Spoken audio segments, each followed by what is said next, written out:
Think about your upbringing and how it affected your education. For our project, we decided to focus on social class with an emphasis on upbringing and how it affects students' educations. In LaRoe's article, she mentions that upper middle class children were directed towards college, while working class children were directed away from it. We found this to be true through our interviews, which you'll see now.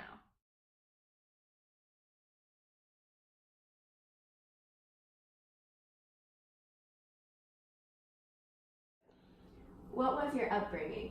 I grew up in a middle class family, but I also lived in like a city where there were all different social classes and a huge mix. So my family, like my immediate family, was upper class or middle class, but then where I went to school was a little bit more lower class. Do you think that's similar to the way most of your students at Quill Run were brought up? I think the social class at Quill Run tends to be a more middle to upper class group. As far as what I've noticed, the neighborhood, Yeah. What about at Schwigler or Kennedy? I think that tends to definitely be a lower socioeconomic group of kiddos. Do you think that affects the way you run your classroom between those two? I think so. I tend to be more holds, I think, what I know, the upper class, Quill Run, a little bit to higher standards, and I've noticed that the school itself does too. Their standards are a little bit higher, but they also, it seems, have less resources in terms of paras, just people pushing in to give those kids help. So it's more just a teacher to classroom instead of a bunch of different teachers. Whereas at Schwegler and Kennedy, there's a lot of different people working just for one class. Do you find yourself noticing a social divide within the classrooms and the staff? A little bit. I feel that, at Quill Run, there definitely is a little bit more. I know you don't talk about it, but it just seems the way the kids, the students and parents is a big thing. There's way more parent involvement. I think at Quill Run, and parents are just I've only been in long term for a week and a half, and I've already gotten 3 emails just about this or that. And then at Schwegler, I think it's a lot more okay, we have to provide for these kids because they might not be getting what they need at home. Goldenberg's article focuses mainly on white teachers in non-white classrooms. However, Jennifer Hurst finds herself in a different situation. So, what was your upbringing, kind of your social class growing up? Probably lower middle class. My dad worked for a natural gas company in the area, so the gas that heats your house, your water heater, the company owned all the major pipelines to make sure they didn't blow up and stuff. So definitely that was more working class. My mom was a school crossing guard. She still is. When you're driving around, please don't run over her. And she also did house cleaning. So we were definitely lower income. Do you think that's similar to a lot of the students at KU, or no? No, definitely not. No, I mean there's definitely a population, but I think KU definitely gets a lot more higher middle class. A lot of people from Johnson County, and of course, Do you think that affects the way you run your classroom or how you teach your curriculum? I think so, or at least I hope so. I hope that I'm more just aware of different student situations. I had a job as an undergrad. I had to pay for school myself, especially since I was in that gray space where my dad made just enough that I didn't get really any financial aid. But at the same time, he wasn't helping me. So I had to work. And so I try to be more aware of okay, my students, some of them have jobs, some of them are non-traditional, they have jobs.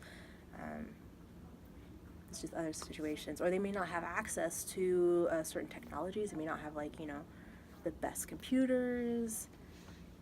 So I try to keep that in mind. And also books, not making, I did not assign the books for this class, but going forward, I not assign $300 worth of books. Do you think that you and other teachers think about that more than people above you who do kind of assign the curriculum and books? I think it just depends. it just depends on lots of things, their class background, their experience, and also just maybe like how far removed they are from being a student. You know, I imagine after you've been a teacher for a long time, you kind of forget, oh yeah, that hurts spending $300 on books for one class.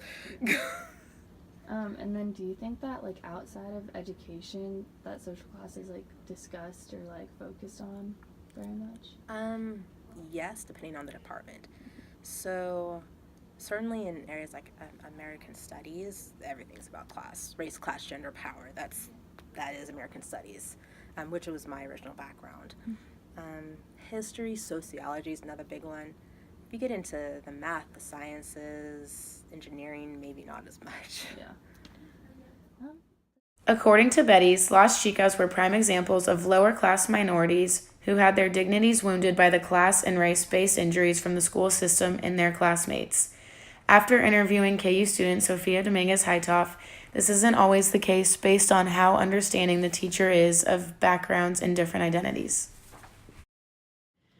You said that you were Catholic. Why did you choose to go to a public school? I chose to go to a public school, and my parents really pushed me to go to public school because the school district, Park Hill School District, where I grew up, is really, really strong. They have great test scores, and my parents were noticing that students that were graduating out of that school district, they were doing well, and they wanted me to be like them. Coming to KU, do you see a huge difference in the people that are here and the classes that you take? Are they harder? Are they easier? I would say the classes are definitely harder, but just like whenever you get higher up in education, things get harder. When I think about the people, it's definitely a lot different. So my high school was very, the socioeconomic statuses were like really, really high and then really, really low, and there wasn't much of a middle ground. So the middle class at my high school was kind of really non-existent. And I think at KU there definitely is a really strong middle class. But I don't think that there is a lot of the lower class that you see because obviously attending KU costs a lot of money, and it's not always not everyone can afford that. So I know I'm really lucky and thankful that I have parents that do that. Would you say that your high school was diverse? I would say it was diverse. I don't know if it was necessarily diverse on socioeconomic status, but it was definitely diverse in people's ethnicities and their race that they identified with, and I think that's really interesting. But I also think looking at where I am at KU now, it's a lot more diverse. I think a lot of people think that Kansas is super white and either and really wealthy, but I don't think that that's shown at KU at all. There's people from all over the country and all over the world, and I think that's really awesome, and I'm glad that I get to be a part of it. From these interviews, we have concluded that teachers play a huge role in supporting different identities from their students. Educators today must be aware of their students' different backgrounds and upbringings. In Hara, Cycle of Liberation, he tells us that we need inspiration and community to enact change in our institutions. Thanks for watching.